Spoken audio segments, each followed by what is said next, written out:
சரி, இந்த படத்தை பாரு. காம்படிட்டிவ் இன்ஹிபிஷனுக்கான ஒரு படம். நான் அப்படி வரைஞ்சது அதே மாதிரி தான். இது என்சைம், இது வந்து யாரு? என்சைம். இப்போ என்சைம் கூட யூஸ்வலா யார் பைண்ட் ஆவா? சப்ஸ்ட்ரேட் பைண்ட் ஆவா. நம்ம ஒரு எக்ஸாம்பிள் பார்த்தோம். என்ன பார்த்தோம்? சக்சினேட் டீஹைட்ரோஜனேஸ். இதுதான் சக்சினேட் டீஹைட்ரோஜனேஸ் என்சைம். சப்ஸ்ட்ரேட் யாரு? சக்சினேட். சப்ஸ்ட்ரேட் யாரு? சக்சினேட். அப்ப இன்ஹிபிட்டார் இங்க யாரு? மேலனேட். இன்ஹிபிட்டார் யாரு? மேலனேட். யோசித்து பாரு, இது ரெண்டோட ஷேப்பும் ஒரே மாதிரி இருக்கா? ஒரே மாதிரி இருக்கா? அப்ப இதுல இது ரெண்டுமே பொருந்துமா? அப்ப உங்களுக்கு யூஸ்வலா என்ன நடந்திருக்கணும்? சக்சினேட் டீஹைட்ரோஜனேஸ் கூட சக்சினேட் பைண்ட் ஆயிருக்கணும், சப்ஸ்ட்ரேட் பைண்ட் ஆயிருக்கணும். அதுக்கு பதிலா யார் பைண்ட் ஆயிட்டா? மேலனேட் பைண்ட் ஆயிடுச்சு. சோ அப்ப என்ன ஆகுது? Inhibitor binds to active site, directly blocks the active site. இங்க ஆக்டிவ் சைட் பிளாக் ஆச்சுனாவே உங்களுக்கு செயல்பாடு இருக்காது. இதுக்கு பேர் தான் போட்டி தடுப்பான், காம்படிட்டிவ் இன்ஹிபிஷன் தான். இதுதான் அதுக்கான அர்த்தம். ஓகேவா? சரி,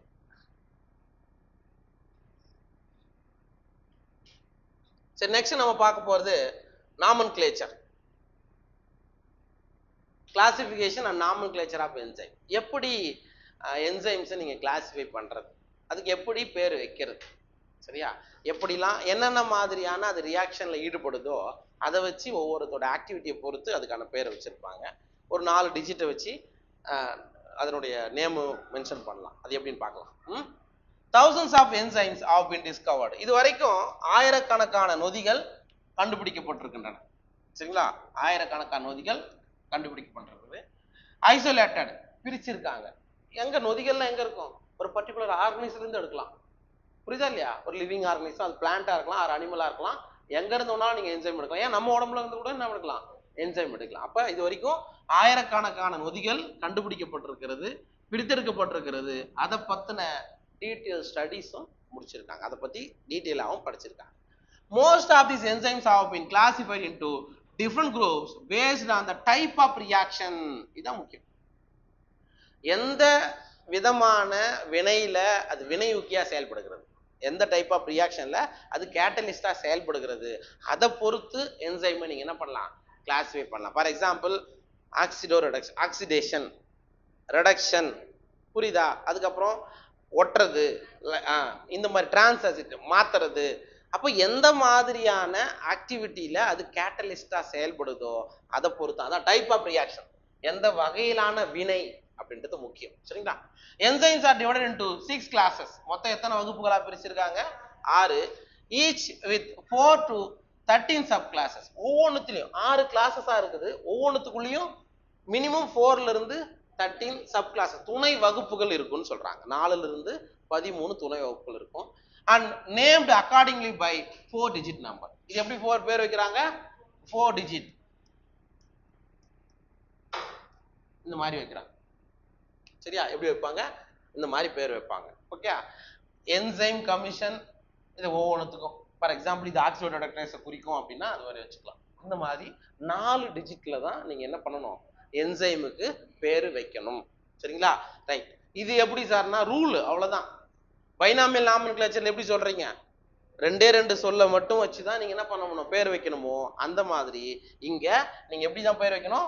4 டிஜிட்ல வச்சுதான் பேர் வைக்கணும். ஓகே.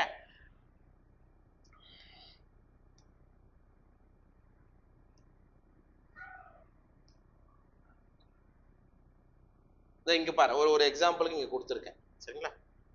EC 3.4.11 இப்படிதான் பேர் கொடுத்துருவாங்க. மேல பேர் ஃபுல் ஃபார்ம் எல்லாம் எழுதிலாம் வச்சிருக்க மாட்டாங்க, இந்த மாதிரி தான் கொடுத்துருப்பாங்க. அப்ப இதுல EC அப்படின்றது எதை குறிக்கணும்னா என்சைம் கமிஷன். என்சைம் கமிஷனை குறிக்கிறது தான் EC. அண்ட் இது வந்து ஒவ்வொரு கிளாஸ் அண்ட் சப் கிளாஸஸ் எல்லாத்தையும் சேர்த்து சொல்றோம். சரிங்களா? இப்படிதான் என்சைமுக்கு நீங்க என்ன பண்ண முடியும்? பேரு வைக்க முடியும். ஓகேவா? சரி, ஒவ்வொன்றா பார்க்கலாம். மொத்தம் 6 இருக்கு. 6 தானே? 6 வகுப்புகள் இருக்கு. அதுல first one oxidoreductases or டீஹைட்ரோஜனேஸ்.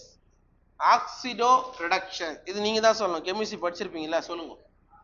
ஆக்சிடேஷன்னா என்ன, ரிடக்ஷன்னா என்ன? ஆக்சிடேஷன்னா அடிஷன் ஆஃப் ஆக்சிஜன், ரிடக்ஷன்னா ரிமூவல் ஆஃப் ஆக்சிஜன். சரி, ஹைட்ரஜன் வச்சு சொல்லு.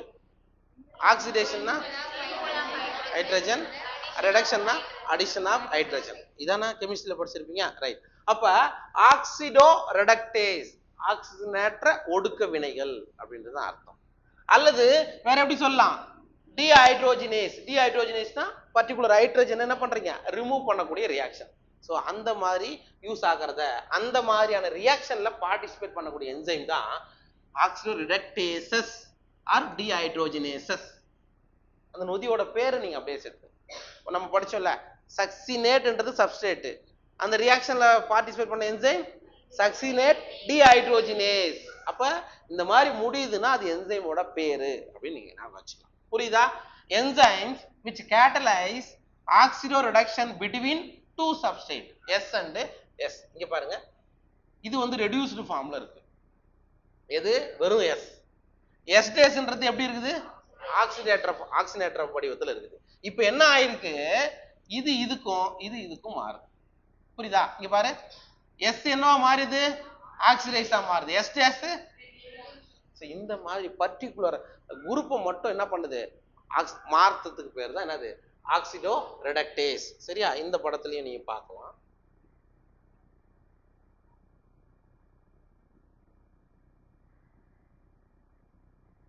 தமிழ்லயும் அதே மாதிரி தான் கொடுத்துருக்கோம், இங்க பார்த்து.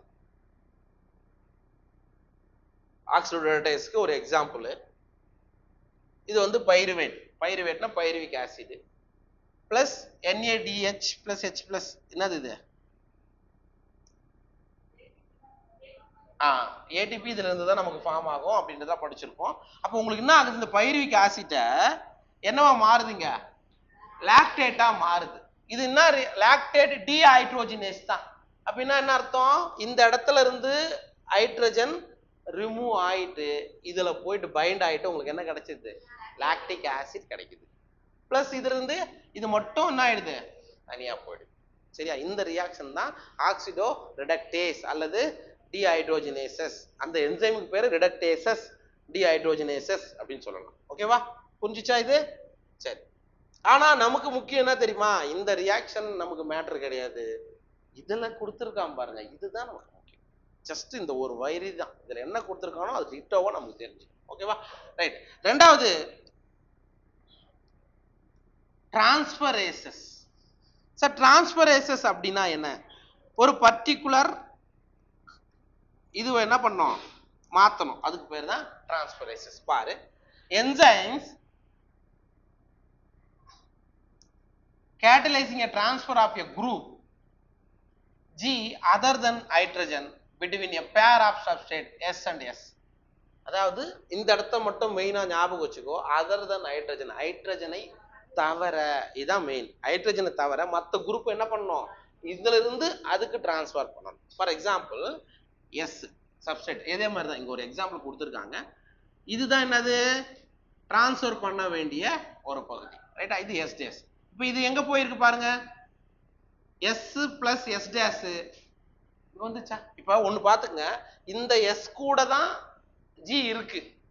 சரியா? அது என்ன ஆயிருக்கு, இது கூட போகும். புரியுதா? ஆனா எது மட்டும், அதர் தன் ஹைட்ரஜனை தவிர, ஹைட்ரஜனை தவிர இந்த மாதிரி மாறினா அதுக்கு பேரு டிரான்ஸ்பரேசஸ். டிரான்ஸ்ஃபர் பண்ணுது, டிரான்ஸ்ஃபர்ன்றது ப்ராசஸ், அந்த என்சைமுக்கு பேரு டிரான்ஸ்பரேசஸ். டிரான்ஸ்பரேசஸ்னு பேர் முடிஞ்சதுன்னா அதை தான் நீங்க சொல்லணும். சரிங்களா? இதுக்கு எக்ஸாம்பிள் கொடுத்துருப்பேன்.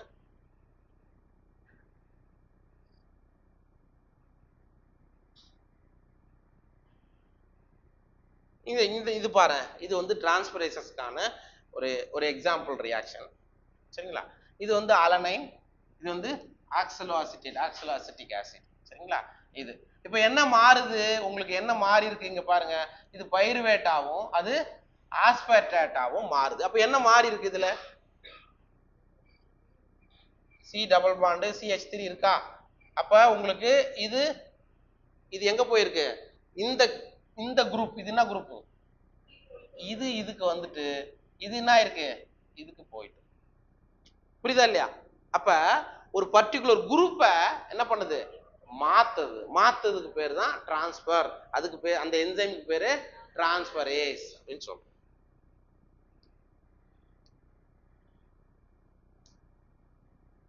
சரியா? அடுத்தது இந்த வாட்டி இதுலயும் கொஸ்டின்ஸ் இருந்தது பாத்தீங்கன்னா தெரியும். அடுத்தது வந்து ஹைட்ரோலேஸ். ஹைட்ரோலேஸ்னு தமிழ் என்ன? ஹைட்ரோலைட்டிக் அப்படின்னு சொல்லுவோம்ல, ஹைட்ரோலைட்டிக் என்சைம்ஸ், நீரார் பகுக்கக்கூடிய நொதிகள் அப்படின்னு படிப்போம். ஓகேவா? அப்போ ஒரு பர்டிகுலர் இதுல இருந்து ரிமூவல் ஆஃப் இந்த வாட்டர் வருது இல்லையா, அதை நீக்கக்கூடிய நிகழ்வுகள் அதான் enzymes. Catalysing hydrolysis of ester. வேற என்னென்னலாம் அந்த பாண்டை உடைக்கிறதுன்னு சொல்றோம்ல, அதுதான் ester, ether, peptide, glycosidic, carbon carbon, carbon halide and இது என்னது பிஎன்னா பிஎன் பாண்ட். சரிங்களா?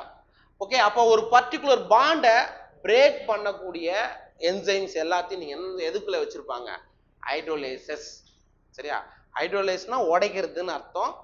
இந்த மாதிரி எஸ்டர் பாண்டை உடைக்கிறது, ஈத்தர் பாண்டை உடைக்கிறது, எந்த பாண்டை பிரேக் பண்ணுமோ அந்த என்சைம்ஸ்லாம் நம்ம எங்க வைக்கணும்? ஹைட்ரோலேசஸ் அப்படின்னு வச்சுக்கணும். புரிஞ்சுச்சா? ஒரு பர்டிகுலர் பாண்டை உடைக்கிறதுக்கு தான்.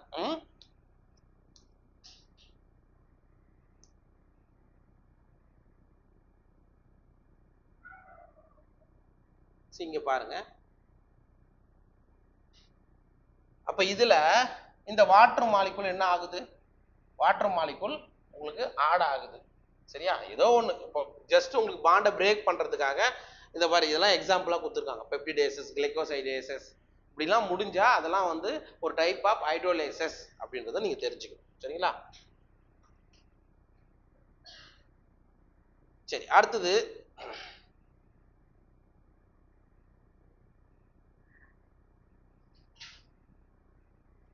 லையேசஸ். சரிங்களா? லையேசஸ் அப்படின்னா என்னன்னு பார்க்கலாம். Enzymes that catalyze removal of groups from substrates by mechanism other than hydrolysis leaving double bond அப்படின்னா என்ன அர்த்தம்? இப்போ முன்னாடி பார்த்தோமே அதே மாதிரி தான் இதுவும். that catalyze removal of groups from substrate. substrate கிட்ட இருக்கக்கூடிய ஒரு குரூப் என்ன பண்ணுது? ரிமூவ் பண்ணுது by mechanism of other than hydrolysis leaving double bond அப்படின்னா என்ன அர்த்தம்? Double bond other than hydrolysis leaving double bonds. இப்ப ஃபார் எக்ஸாம்பிள் இங்க பாருங்க, சிக்கு மேல எக்ஸ், சிக்கு மேல ஒய் இப்படிதான் இருக்கு. ரைட்டா? இத என்னவா மாத்துது? X C. இது அப்படியே வந்து sorry X Y C double bond C இந்த மாதிரி மாறுது. சரிங்களா? ஸோ இதுக்கு பேர் தான் லையேசஸ். இது மட்டும் இந்த இடத்துல முக்கியம்னா other than hydrolysis leaving double bonds. Tamil என்ன கொடுத்துருக்கேன்? இரட்டை பிணைப்புகளை நீக்கவும் இந்த வினையூக்கி செயல்படுகின்றன. சரிங்களா? பர்டிகுலர் டபுள் பாண்ட் அதர் தன்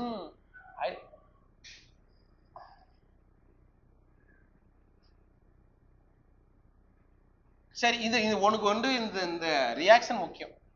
சப்போஸ் இந்த இடத்துல வெறும் சிங்கிள் பாண்டை கூட போட்டு ஒரு 4 ஆப்ஷன் கொடுத்து எதுன்றத நீங்க கேட்கலாம். சரி, ஞாபகம் வச்சுக்கோ. அதுக்கு அடுத்தது ஐசோமரேஸ். ஐசோமர்னா ஒன்றும் இல்லை, கன்வர்ஷன் பண்றது. இப்போ டி குளுக்கோஸ் எல் குளுக்கோஸ் படிக்கிறீங்க இல்லையா, அந்த மாதிரி தான். உள்ள இருக்கிற ஸ்ட்ரக்சர் மாறாது. சரி, ஸ்ட்ரக்சர் ஒரே மாதிரியா தான் இருக்கும். அதுல இருக்கக்கூடிய இது மட்டும் இந்த பக்கம் டெக்ஸ்டோ ரொட்டேட்ரியா லீவோ ரொட்டேட்ரியா அப்படின்றதுக்கு பேர் தான் ஐசோமரேசஸ். ஐசோமர்னா ஒரே மாதிரியா. Includes all enzyme catalysing interconversion of optical geometric or positional isomers. இதான் நான் சொன்னதுதான். நீங்க அதுக்கு எக்ஸாம்பிள் பார்த்தாலும் அதான் கொடுத்துருப்பேன்.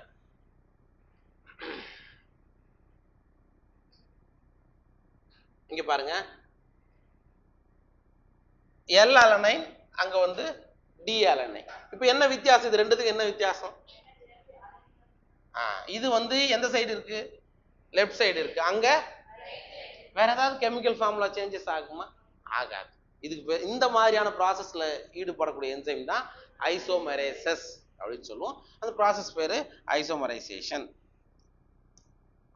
அண்ட் லைகேசஸ் பார்த்துக்கோ. லைகேசஸ்னா ஒன்றும் இல்லை, பர்டிகுலர் பாண்டை ஃபார்ம் பண்றது. புதுசா என்ன பண்ணும்? பாண்டை உருவாக்குறதுக்கு பேர் தான் லைகேஸ். லைகேஸ்னா ஒட்டுறது அப்படின்னு ஞாபகம் வச்சுக்கோ. Enzymes catalyzing the linking together of two compounds. ரெண்டு காம்பவுண்ட இணைக்கிறதுக்கு தான் லைகேசஸ் தேவை.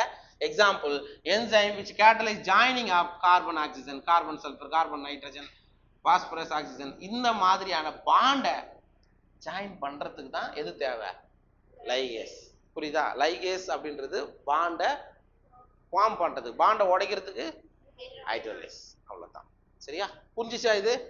அப்ப நீங்க இது வரைக்கும் கண்டுபிடிச்சிக்கிற என்சைம்ஸ் எல்லாமே பேஸ்ட் ஆன் 6 கிளாஸஸ். இந்த கிளாஸ்ல தான் ஏதாவது ஒன்று வரும். அப்போ ஒரு என்சைமோட பேர் உங்களுக்கு ஹைட்ரோலேஸ்னு முடியுதா, ஐசோமரேஸ்னு முடியுதா அப்படின்றத பொறுத்து ஓகே இந்த இடத்துல இந்த ப்ராசஸ் நடக்குது அப்படின்றத நம்ம தான் தெரிஞ்சுக்கணும். ஓகேவா? சரி, ரைட். அடுத்தது கோஃபேக்டர். கோஃபேக்டர்னா என்ன? தமிழ்ல இணை காரணியம்மா, துணை காரணி அப்படின்னு சொல்றோம். அப்படின்னா என்ன? இந்த படத்தை பாரு, அது நல்லா இருக்கும்.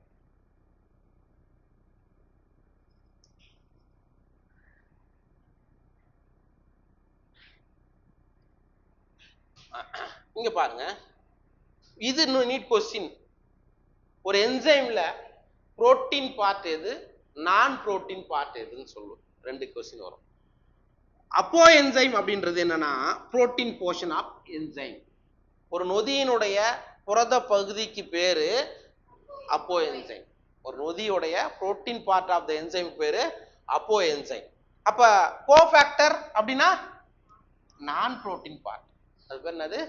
நான் புரோட்டீன் பார்ட். சார் ஒரு நொதினா என்ன தெரியுமா? ஒரு நொதி முழு நொதினா ஹோலோ என்சைம்னு சொல்லுவாங்க. முழு நொதிக்கு பேர் என்னது? அதாவது ஒரு என்சைம் எடுத்துட்டீங்கன்னா அப்போ என்சைமும் இருக்கணும் பிளஸ் கோஃபேக்டரும் இருக்கணும். அப்படி இருந்தா தான் அந்த நொதி கம்ப்ளீட்டா ஆக்டிவா இருக்கும். இல்லைன்னா அதுதான் இந்த இடத்துல. அப்ப ஒரு நொதியில் இருக்கக்கூடிய புரோட்டீன் பார்ட்டுக்கு பேரு அப்போ என்சைம், நான் புரோட்டீன் பார்ட்டு கோஃபேக்டர். இது ரெண்டும் இங்க பாரு, ரெண்டும் கரெக்டா பைண்டா இருந்தா மட்டும்தான் அது என்னவா செயல்படும்? முழு நொதியா செயல்பட்டு சப்ஸ்ட்ரேட் அட்டாச் ஆக முடியும். ஜஸ்ட் யோசித்து பாரு, இந்த மாதிரி மட்டும் இருக்கு, இது இல்ல, கோ என்சைம் இல்ல, இப்ப அதுல அந்த அந்த சப்ஸ்ட்ரேட் வந்து பைண்ட் ஆக முடியுமா? முடியாது. அப்ப அது கூட இந்த கோ என்சைம் பைண்ட் ஆயிட்டு அதுக்கான பொசிஷனா மாறினா மட்டும்தான் அது என்ன ஆக முடியும்? அது ஒரு என்சைமாவே ஆக்ட் ஆக முடியும். அப்ப கோஃபேக்டர் அப்படின்றது ஒரு என்சைமுடைய ஒரு இணை காரணி அப்படின்னு தனியா சொல்லிக்கலாம். அது வந்து நான் புரோட்டீன் பார்ட், புரதம் அல்லாத பகுதி. நீட் கொஸ்டின் பார்த்து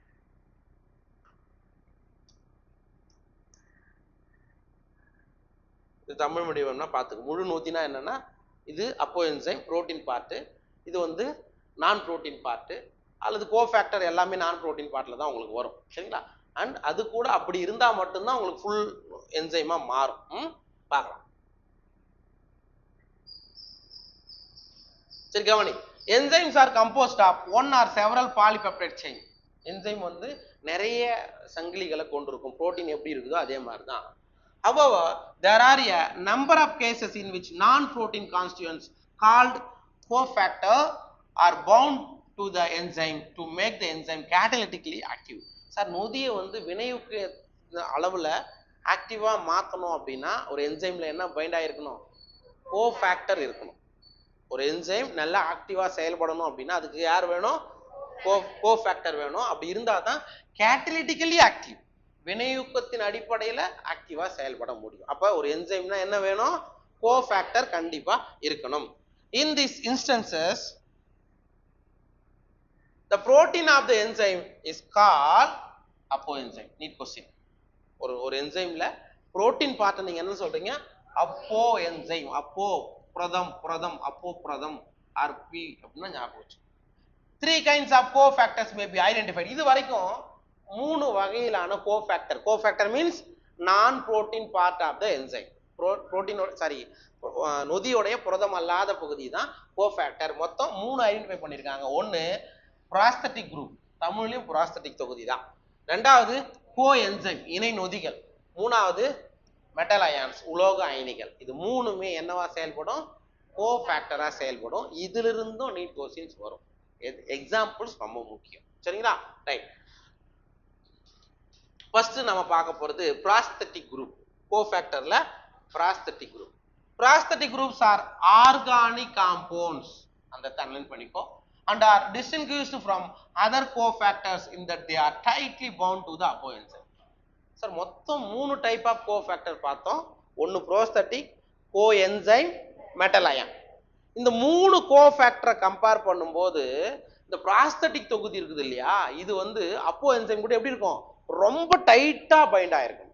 ரொம்ப டைட்டா பிணைஞ்சிருந்தா அது பேரு புரோஸ்தட்டிக் குரூப்னு சொல்றோம். ஓகேவா? டு தி அப்போ enzyme for example in peroxy, இதுதான் முக்கியம், இன் பெராக்சிடேஸ் அண்ட் கேட்டலேஸ். இது ரெண்டும் என்னது? என்சைம் உடைய பேர். சரிங்களா?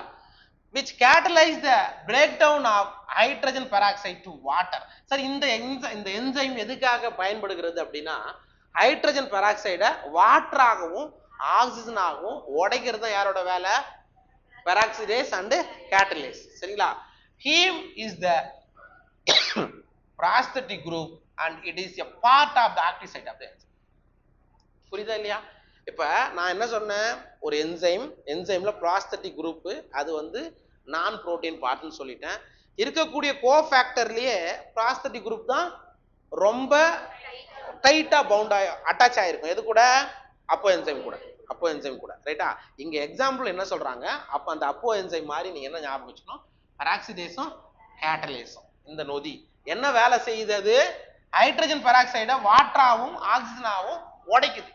அப்ப அந்த என்சைம்ல இருக்கக்கூடிய புரோஸ்தட்டிக் குரூப் யாரு? ஈம். இந்த ஈம் இருக்கிறதுனால தான் இந்த வேலை நடக்கும், இல்லைன்னா நடக்காது. அந்த ரியாக்ஷனை பாரு.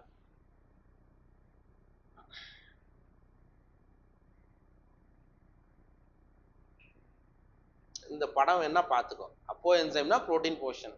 சரிங்களா? கோஃபேக்டர்ன்றது நான் புரோட்டீன். இது போயிட்டு பைண்ட் ஆனாதான் அது கூட எது வந்து இணைய முடியும்? சப்ஸ்ட்ரேட் வந்து இணைய முடியும். அப்பதான் அது ஒரு முழு நொதியா செயல்படும். சரிங்களா? இங்க பாரு, புரோஸ்தட்டிக் தொகுதின்றது எப்பவுமே எப்படி இருக்கும்? டைட்டா பவுண்டா இருக்கும். இங்க பாருங்கப்பா. அப்ப இந்த ஹைட்ரஜன் பெராக்சைடு, இதான் ஹைட்ரஜன் பெராக்சைடை வாட்டராகவும் ஆக்சிஜனாகவும் பிரேக் பண்றதுக்கு எனக்கு நொதி தேவை. அது என்ன நொதி? Catalase and peroxidase. சரிங்களா? கேட்டலேஸ் அண்ட் பெராக்சிடேஸ் அதுதான் இங்க கொடுத்துருப்பாங்க. இங்க பாருங்க, ஹைட்ரஜன் பெராக்சைடை வாட்டரா கன்வெர்ட் பண்ணோம்னா எனக்கு ரெண்டு என்சைம் தேவை, ஒன்னு கேட்டலேஸ், இன்னொன்னு பெராக்சிடேஸ். இதுல புரோஸ்தட்டிக் தொகுதி யாரு? ஈம்ன்றதான் இதுல என்னது? புரோஸ்தட்டிக் தொகுதி. புரியுதா? அது இருந்தா மட்டும்தான் இந்த ரியாக்ஷன் பர்ஃபெக்டா நடக்கும். நமக்கு எக்ஸாம்பிள் தான் முக்கியம். இந்த இடத்துல புரோஸ்தட்டிக் குரூப்ன்றது ஹீம், அதுதான் நீட் கொஸ்டின். புரிஞ்சுதா இது? சரி, ஞாபகம் வச்சுக்கோ. அடுத்தது கோஃபேக்டர்ல அடுத்தது நம்ம பார்க்க போறது கோஎன்சைம் ஆல்சோ ஆர்கானிக் காம்பவுண்ட். முன்னாடி பார்த்த புரோஸ்தட்டிக் குரூப்பும் ஆர்கானிக் காம்பவுண்ட். ஆர்கானிக்னா தமிழ்ல என்ன? கரிம சேர்மம். Okay, but their association with the apoenzyme is only transient. ஞாபகம் வச்சுக்கோ. புரோஸ்தட்டிக் தொகுதி எப்படி இருக்கும்? நல்லா டைட்டா பவுண்ட் ஆயிருக்கும். ஆனா கோஎன்சைம் அப்படி கிடையாது, டிரான்சியன்ட். மேபி திரும்பி போலாம் வரலாம், எப்படி வேணா இருக்கும். Usually occurring during the course of catalyse. எப்ப சார் இந்த கோஎன்சைம் போயிட்டு அப்போ என்சைம் கூட ஜாயிண்ட் ஆகும் அப்படின்னா, எந்த டைம்ல கேட்டலைஸ் நடக்குது, எந்த டைம்ல வினையூக்கம் நடக்குதோ அந்த டைம்ல மட்டும்தான் இவர் போயிட்டு பைண்ட் ஆவார். அதனால அதனுடைய இடம் வந்து கரெக்டா சொல்ல முடியாதுன்னு சொல்றாங்க. Furthermore coenzyme serve as cofactor in a number of different enzyme catalytic reactions. இதே மாதிரி நிறைய ரியாக்ஷன்லயும் கோஎன்சைம் என்னவா செயல்படுகிறது? ஒரு கோஃபேக்டரா செயல்படுதுன்னு சொல்றாங்க. The essential chemical components of many coenzymes are vitamins. இந்த இடத்துல அன்லைன் பண்ணி, கோஎன்சைம்ஸ் வந்து நிறைய எப்படியா செயல்படுகிறது? விட்டமினா. For example coenzyme nicotinamide adenine dinucleotide, that is NAD. NADன்றது என்னது? ஒரு coenzyme. And NADP nicotinamide adenine dinucleotide phosphatase படிச்சிருப்பீங்களா? அதான் NADP. இது ரெண்டுமே NAD plus and NADP is a coenzyme. இது வந்து coenzyme contain vitamin niacin. NEET question underline பண்ணி வச்சுக்கோ. NADலயும் NADPலயும் எந்த விட்டமின் இருக்கு? நியாசின் இருக்கு. இப்போ NADH-DP இது ரெண்டுமே கோஎன்சைம்கான எக்ஸாம்பிள். அதுல என்ன இருக்குன்னா நியாசின் இருக்குது, மறந்துடாத. அது நீட் கொஸ்டின்.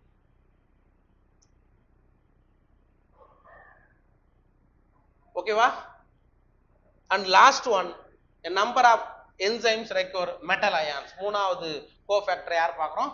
மெட்டல் அயான், உலோக காரணிகள், உலோக அயனிகள் for their activity which form coordination bonds with side chain. இது கேட்டாங்கடா, என்ன பாண்ட் மூலியமா அதோடைய சைட் செயின்ல ஜாயிண்ட் ஆகும்? தமிழ்ல என்ன கோஆர்டினேஷன் பாண்ட்னா உங்களுக்கே தெரியலையா? சரி, okay. with side chain at the active site and at the same time form one or more coordination bonds with the substrate. Example, zinc is a cofactor for the proteolytic enzyme carboxypeptidase. இது முக்கியம்டா, இது alanine பண்றா. ஜிங்க்ன்றது ஒரு cofactor, ஜிங்க்ன்றது ஒரு cofactor for the proteolytic enzyme carboxypeptidase. கார்பாக்சிபெப்டிடேஸ் ஒரு புரோட்டோலைட்டிக் நொதி, புரோட்டீனை உடைக்கக்கூடிய ஒரு நொதி தான் கார்பாக்சிபெப்டிடேஸ். அதுல யார் இருக்கா? ஜிங்க் தான் கோஃபேக்டரா செயல்படுகிறது. இப்போ நீங்க இது வரைக்கும் பார்த்த ஒவ்வொன்றும் முக்கியம். ஃபர்ஸ்ட் ப்ராஸ்தட்டிக் குரூப்புக்கு என்ன எக்ஸாம்பிள் பார்த்தீங்க? ஈம். ரெண்டாவது என்ன பார்த்தோம்? கோ என்சைம் பார்த்தோம், NAD NADP பார்த்தோம். மூணாவது இங்க இருந்து ஜிங்க் பார்க்குறேன். சரியா? அந்த என்சைமுக்கு ஜிங்க். இதுதான் நீட் கொஸ்டின், வேற ஒண்ணுமே கிடையாது. எது அப்ப அதே மாதிரி பார்த்ததுல ஃபர்ஸ்ட் ரெண்டுமே முதல்ல என்ன பார்த்தோம்? ஃபர்ஸ்ட் பார்த்தது கோ என்சைம் பார்த்தோமா? அப்போ என்சைம் அது புரோட்டீன் பார்ட் விடுங்க. கோ ஃபேக்டர்ல 3 பார்த்தோமா? ஃபர்ஸ்ட் ப்ராஸ்தட்டிக் குரூப்பும் கோ என்சைம் ரெண்டுமே ஆர்கானிக் காம்பவுண்ட். அதை ஞாபகம் வச்சுக்கணும், ரெண்டுமே ஞாபகம் இருக்கணும். ப்ராஸ்தட்டிக் குரூப்ன்றது ரொம்ப டைட்டா பவுண்ட் ஆயிருக்கும். கோ என்சைம்ன்றது எப்ப கேட்டலிஸ்ட் ஆக்டிவிட்டி நடக்க போகுது அப்பதான் பைண்ட் ஆகும், அவ்வளவுதான். இது டிஃப்ரெண்ட், மெட்டல் அயான்ன்றது இது தனி டிஃப்ரெண்ட். அது வந்து ஜிங்க் வந்து இதுக்கு எக்ஸாம்பிளா ஞாபகம் வச்சு. புரிஞ்சுதா?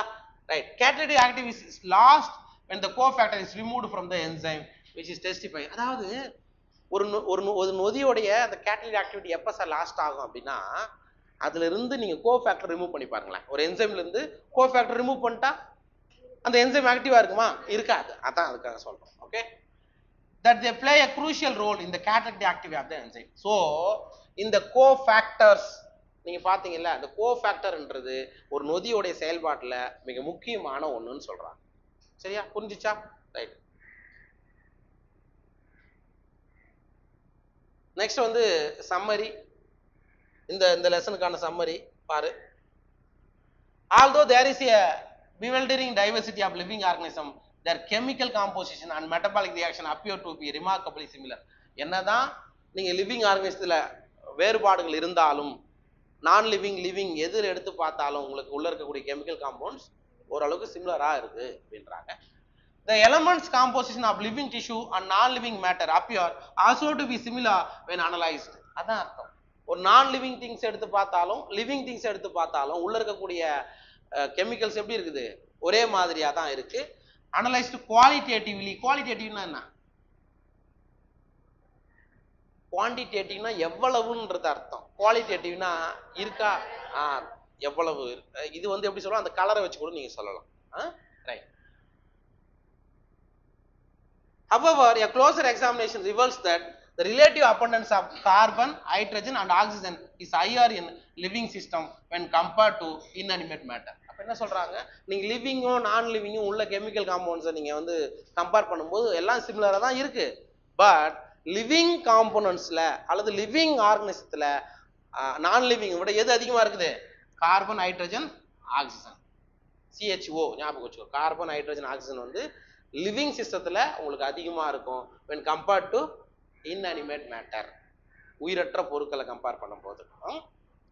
The most abundant chemical in living organism is water. இது படிச்சுமா? உலகத்திலேயே the most abundant chemical living organism, ஒரு லிவிங் ஆர்கனிசம் எடுத்துட்டீங்கன்னா அதுல மிக அதிகமா இருக்கக்கூடிய கெமிக்கல் காம்பவுண்ட் யாரு? வாட்டர் தான், மறக்காத. There are thousands of small molecular weight, that is less than 1000 Dalton biomolecules. அதை நம்ம என்ன சொல்றோம்? பயோமாலிகுல் சொல்றோம். 1000 டால்டனுக்கு குறைவான மாலிகுலர் எடை கொண்டதை நம்ம என்ன சொல்லிடுறோம்? பயோமாலிகுல்ஸ் அல்லது மைக்ரோ மாலிகுல்ஸ் சொல்லுவோம். சரிங்களா? Amino acids, monosaccharide, disaccharide, sugars, fatty acid, glycerol, nucleotides, nucleoside and nitrogen bases are some of the organic compounds in living organism. எந்த இதெல்லாம் ஆர்கானிக் காம்பவுண்ட் லிவிங் ஆர்கனிசம் இருக்குன்னா இதெல்லாம் monosaccharide, disaccharide, sugar, fatty acid, இதெல்லாம் என்னது? நம்ம ஒரு living organism இருக்கக்கூடிய organic compounds. There are 20 type of amino acid. கரெக்டா? புரோட்டீன் இருக்கிறத பொறுத்து 20 வகையா பிரிக்கலாம். And 5 types of nucleotides. இது நமக்கு முன்னாடி கொடுத்துக்கிறாங்களா? என்ன 5 டைப்ஸ் ஆஃப் நியூக்ளியோடைட்னா என்ன? 5 வகையிலான நியூக்ளியோடைடு. அடினைன், சுகர், இப்ப நியூக்ளியோடைடு தானே சொல்றாங்க. அடினிலிக் ஆசிட், அந்த மாதிரி படிச்சிருப்பீங்க. படிச்சிருங்களா? லாஸ்டா ஏன் இங்க 5ன்னு சொல்றாங்க அப்படின்னா யுராசில் ஒண்ணு வருது இல்லையா, அதுவும் சேர்ந்து மொத்தம் நமக்கு எத்தனை இருக்குது? 5 type of nucleotides, both DNA and RNA ரெண்டுத்தையும் சேர்த்து தான் சொல்றாங்க, ஞாபகம் வச்சுக்கோங்க. Fats and oils are glycerides in which fatty acids are esterified to glycerol. ஃபேட்டும் ஆயிலும் நம்ம என்ன சொல்லலாம் அப்படின்னா அது வந்து கிளிசரைட். அதுல fatty acids are esterified to glycerol. Fatty acid வந்து கிளிசரால் ஆக எஸ்டரிஃபைட் ஃபார்ம்ல மாறி இருக்கு. Phospholipids contain in addition phosphorylated nitrogenous compound. பாஸ்போலிபிட்ல கூடவே வேற என்ன இருக்குது? பாஸ்பாரிலேட்டட் நைட்ரோஜனஸ் காம்பவுண்ட் அது கூடவே இருக்கு. இது எல்லாமே ஏற்கனவே பார்த்த விஷயங்கள் தான், மறுபடியும் ஒரு recall. Right, only 3 types of macromolecules, protein, nucleic acid and polysaccharides are found in living system. இங்க என்ன லிப்பிட பத்தி சொல்லல, ஏன்னா அதோடைய மாலிகுலார் வெயிட் 1000க்கு கீழே அப்படின்றதால. Okay, only 3 types of macromolecules, மொத்தம் 3 வகையிலான பெருமூலக்கூறுகள் மட்டும்தான் இருக்குது, protein, nucleic acid and polysaccharide.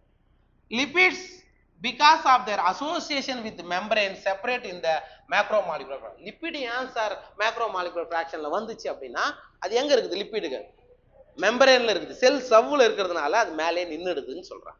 சரிங்களா? Bio macromolecules are polymer, they are made up of building blocks which are different. அது வேற வேற பில்டிங் பிளாக்ஸ் எல்லாம் மாறினது. சரிங்களா? இப்போ புரோட்டீன் எடுத்துட்டீங்கன்னா it is a building block. அதோட பில்டிங் பிளாக் யாரு? அமினோ ஆசிட் தான். சரிங்களா? பாலிசாக்கரைட் எடுத்துக்கிட்டீங்கன்னா மோனோமர் தான் பில்டிங் பிளாக்ஸா இருக்கும். And proteins are heteropolymers made up of amino acid. Correct தானே? ஏன்னா different type of amino acid சேர்ந்து தான் புரோட்டீனை கன்ஸ்ட்ரக்ட் பண்ணுது. அதனால அது நம்ம என்னன்னு சொல்லலாம்? ஹெட்டிரோபாலிமர். அது ஹெட்டிரோபாலிமர், டிஃப்ரெண்ட் ஆனது அப்படின்னு அர்த்தம். Nucleic acids are composed of nucleotides. Correct தானே? நியூக்ளிக் ஆசிட் நியூக்ளிக் ஆசிட்னா யாரு? ஆர்என்ஏவா இருக்கலாம் அல்லது டிஎன்ஏவா இருக்கலாம். அது எதால ஆனது? நியூக்ளியோடைட். இதான் அதனுடைய பில்டிங் பிளாக்ஸ், வேற ஒண்ணும் கிடையாது. சரிங்களா? Bio macromolecules have a hierarchy of structures, that is primary, secondary, tertiary and quaternary. பார்த்தோமா? புரோட்டீன் தான் இவங்க சொல்றாங்க. புரோட்டீன்ல primary structure, secondary structure, tertiary, quaternary வரைக்கும் பார்த்தோம். Nucleic acid serve as genetic material. Correct தானே? டிஎன்ஏ ஆர்என்ஏ என்னவா செயல்படுகிறது? ஜெனடிக் மெட்டீரியலா செயல்படுகிறது.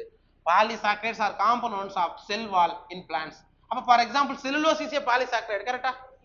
அது பிளான்ட் செல்லுல செல் வால்ல இருக்குது, பிளான்ட்ஸ்ல இருக்கு. ஃபங்கைல கைட்டின் படிச்சிருப்போம். And also of the exoskeleton of arthropods. இப்போ ஃபங்கைல இருக்கிறது கைட்டின், எக்ஸோஸ்கெலட்டன் ஆஃப் ஆர்த்ரோபாட் கணுக்காலிகளுடைய புறச்சட்டத்தில் யார் இருக்கா? கைட்டின் இருக்கும். அதுவும் ஒரு பாலிசாக்கரைட், ஞாபகம் வச்சுக்கோ.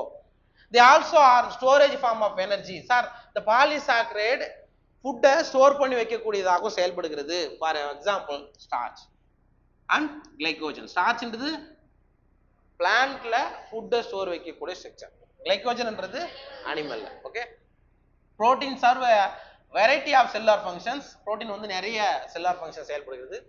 Many of them are enzymes. நிறைய புரோட்டீன் என்னவா செயல்படுகிறது? என்சைம்ஸ். Some are antibodies. ஆன்டிபாடிஸ்னா என்ன? ஆமா, நம்ம உடம்புல ஏதாவது ஒரு பேத்தோஜன் உள்ள போச்சுன்னா அதை எதிர்க்கக்கூடிய விஷயங்கள் தான் ஆன்டிபாடிஸ். அந்த ஆன்டிபாடிஸும் யாரு தான்? புரோட்டீன் தான். புரோட்டீன் வந்து பெரும்பாலும் என்சைமா இருக்கும், சில ஆன்டிபாடிஸா இருக்கும். And some are receptors. GLUT4 ஒன்று படிச்சோம், ஒரு டேபிள்ல படிச்சிருப்பீங்களா, அதாங்க. Some are hormones.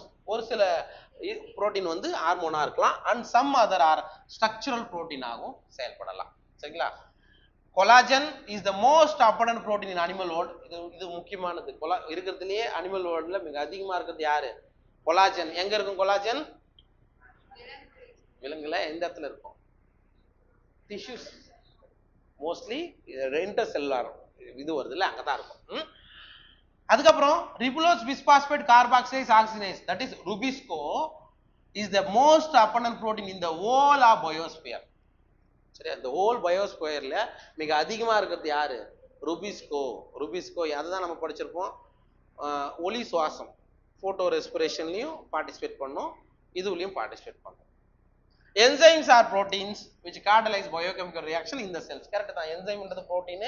அது என்ன பண்ணுது? ஒரு செல்லுக்குள்ள நடக்கக்கூடிய வினையை கேட்டலிஸ் பண்ணுதுன்னு சொல்றாங்க. Ribozymes are nucleic acid. இந்த இடத்துல அனலைன் பண்ணிக்கோ, NEET question. With catalytic power, இந்த அர்த்தம் ஞாபகம் வச்சுக்கோ. பொதுவா என்சைம்ஸ் வந்து ஒரு கேட்டலிட்டிக் ஆக்டிவிட்டி செய்யும். But nucleic acid like ribozymes also act as a catalyst. இது ஒரு எக்ஸெப்ஷன் கேரக்டர். பொதுவா என்சைம்ன்றது புரோட்டீன் தான். ஒரு நியூக்ளிக் ஆசிட் கூட என்சைம் மாதிரி ஆக்ட் பண்ணும். அதுக்கு பேர் தான் யாரு? ரைபோசைம்ஸ். மறக்காத, NEET question. Proteinaceous enzyme exhibit substrate specificity. Correct தானே? இந்த சப்ஸ்ட்ரேட்டுக்கு இந்த என்சைம் தான் போய் பைண்ட் ஆகும். வேற என்சைம் வந்து பைண்ட் ஆக முடியுமா? அதான் ஸ்பெசிபிசிட்டி. Require optimum temperature. கண்டிப்பா ஒரு நொதி நல்லா செயல்படணும்னா உகந்த வெப்பநிலை தேவை, ஆப்டிமம் pH தேவை, நல்லா ஆக்டிவேட் ஆகிறது. they are denatured at high temperature. நிறைய டெம்பரேச்சர் அதிகமாச்சுன்னா என்சைமோட வேலை பாதிக்கப்படும், டீநேச்சர் ஆயிடும்னு சொல்றாங்க.